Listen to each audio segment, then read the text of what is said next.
Can you describe your experience with 3D modeling software? I have experience using a variety of 3D modeling software, such as Autodesk Maya, Blender, 3ds Max, and ZBrush. I'm proficient in both organic and hard surface modeling, and I've worked on creating assets for game engines like Unreal Engine and Unity. I also have experience with texturing tools like Substance Painter and Photoshop, and I'm comfortable with rendering engines like Arnold, V-Ray, and Eevee. How do you approach a new 3D modeling project?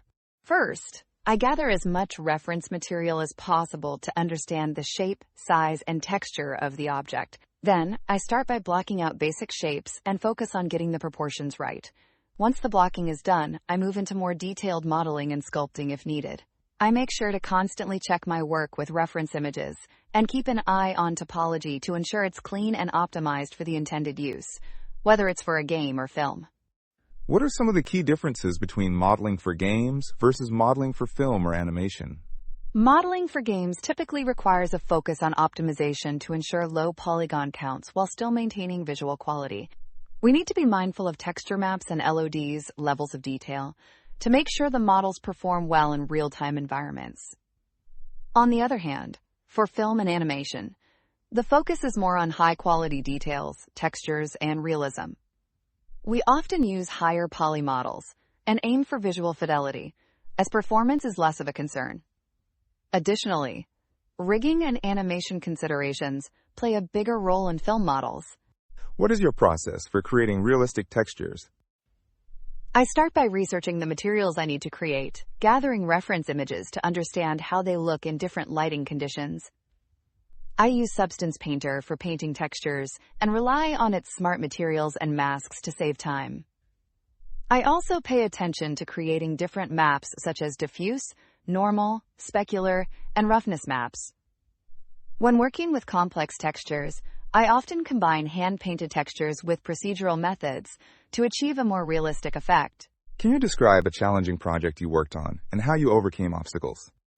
In one project, I was tasked with creating a highly detailed, procedural environment for a video game. The challenge was maintaining a balance between high-quality assets and ensuring the game ran smoothly. I overcame this by creating modular assets that could be reused across the environment. I also used a lot of optimization techniques, such as baking lighting and ambient occlusion maps, to reduce the load during real-time rendering. Throughout the process, I worked closely with the programmers and the design team to ensure everything was optimized and fit within the game's technical requirements. What do you consider to be the most important aspects of lighting in a 3D scene? Lighting is critical for setting the mood, guiding the viewer's eye, and ensuring realism. The first step is understanding the natural light in the scene and replicating that as accurately as possible. I make sure to balance the key, fill, and backlight to achieve depth. Shadows are equally important. They can add drama and realism, but they need to be soft or hard depending on the desired effect. I also pay attention to color temperature and the interaction of light with materials to create a convincing environment. How do you stay up to date with the latest trends and techniques in 3D art? I regularly follow industry blogs, YouTube channels, and online communities to stay updated on the latest tools and techniques. I also take part in online courses and attend webinars or conferences whenever possible. Additionally, I participate in online art challenges and collaborate with other artists to stay inspired and push my skills further. Platforms like ArtStation and CG Society are great for seeing other artists' work and learning new methods. What do you think is the most important quality for a 3D artist to have? I believe a strong understanding of fundamentals like anatomy, lighting, and color theory is essential. However, creativity and problem-solving are just as important. Being able to approach challenges from different angles, whether it's figuring out how to optimize a model or how to achieve a specific visual effect, is key. Additionally, patience and attention to detail are critical, as 3D modeling is a process that often involves a lot of trial and error. Can you show us your portfolio and explain one of your favorite projects? Certainly! Here is a link to my portfolio. Insert portfolio link. One of my favorite projects was a stylized character model I created for a mobile game. The challenge was to create a character with high visual appeal, but optimized for performance on mobile devices. I focused on creating clean geometry and efficient texturing techniques, such as using baked lighting and keeping the poly count low while still achieving a vibrant and appealing look. The project taught me a lot about balancing artistic vision with technical constraints. What is your experience with rigging an animation in 3D? I have experience rigging characters and props for animation in both Maya and Blender. I understand the importance of clean and efficient bone structure, weight painting, and skinning. I've rigged characters for both cinematic and game purposes, and I am familiar with creating facial rigs and using inverse kinematics, IK, for more natural movements. When it comes to animation, I have experience creating keyframe animations for characters and props, and am comfortable working with animators to ensure seamless integration of the animations into the final scene. How do you ensure that your 3D assets are compatible with game engines? I always make sure that my models are optimized for real-time performance before exporting them to a game engine. I keep poly count within the limits set by the project requirements and use efficient UV mapping to prevent texture stretching. I also ensure that the model's pivot points are placed correctly for easy manipulation in the engine. When exporting assets to game engines like Unreal Engine or Unity, I use the correct file formats, such as FBX, and check that materials and textures are properly linked. Additionally, I test the assets within the engine to make sure they look and perform as expected. How do you approach lighting in an interior scene versus an exterior scene? In an interior scene, I focus on creating realistic artificial lighting by balancing key lights, like lamps or ceiling lights, and ambient light sources. It's important to simulate how light bounces off walls and other surfaces to create a realistic atmosphere.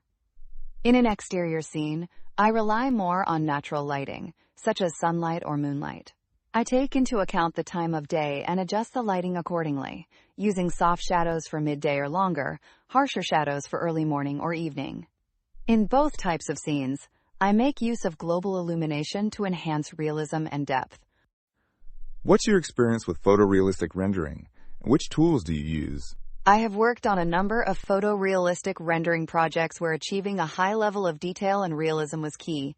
I typically use Arnold, V-Ray, or Octane for photorealistic renders, as they offer great control over lighting and material properties. My process involves carefully adjusting shaders and materials to replicate real-world properties like reflections, refractions, and surface imperfections.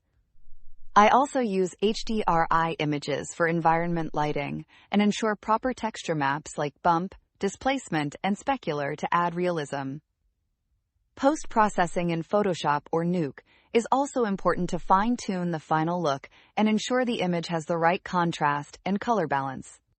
What are your strengths and weaknesses as a 3D artist? One of my strengths as a 3D artist is my attention to detail. I take pride in creating polished and well-thought-out models, textures, and animations. I'm also comfortable working under deadlines and often find myself optimizing my workflow to stay efficient.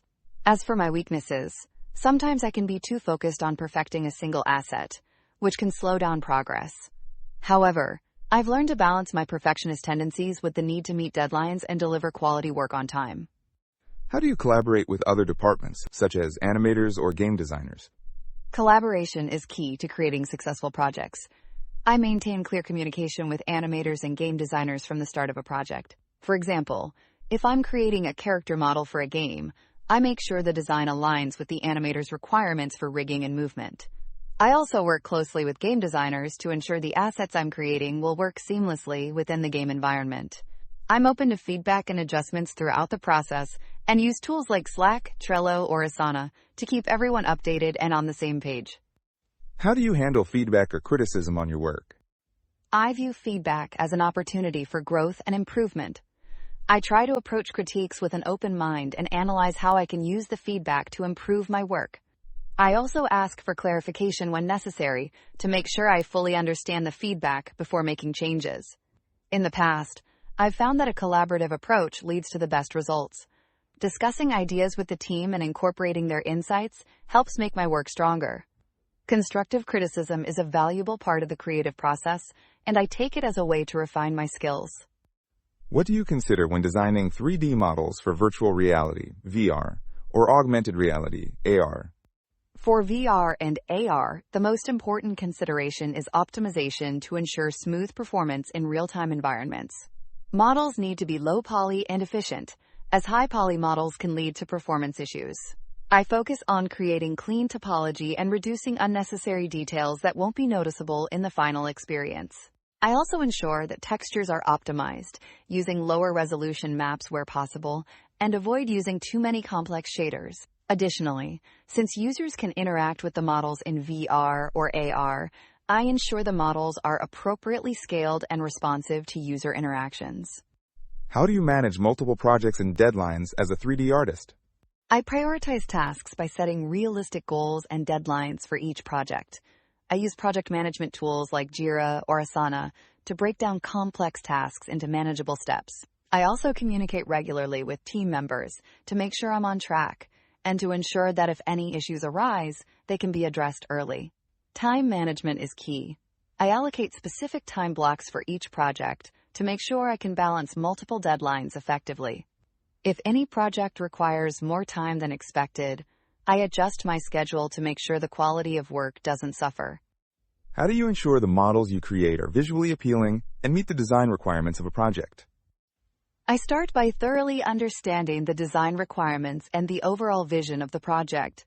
I communicate with the art director or lead designer to ensure that I'm aligned with the look and feel they want to achieve. Then, I focus on achieving a strong silhouette for my models and making sure they fit within the art style of the project. I also pay close attention to proportions, detailing, and texturing to make sure everything looks cohesive. Throughout the process, I continuously evaluate the model against reference materials and get feedback to ensure it meets the visual goals of the project. What tools do you use for sculpting, and what is your workflow for creating high poly models? For sculpting high poly models, I primarily use ZBrush and Mudbox. My workflow starts with blocking out the basic shape of the model using low poly geometry in Maya or Blender. Once the base is established, I import it into ZBrush for detailed sculpting. I focus on defining the primary forms first, followed by adding smaller details like wrinkles, pores, and fine textures. I use layers in ZBrush to separate different levels of detail. After completing the sculpt, I retopologize the model in Blender or Maya to make sure it's usable for both high-quality renders and game engines.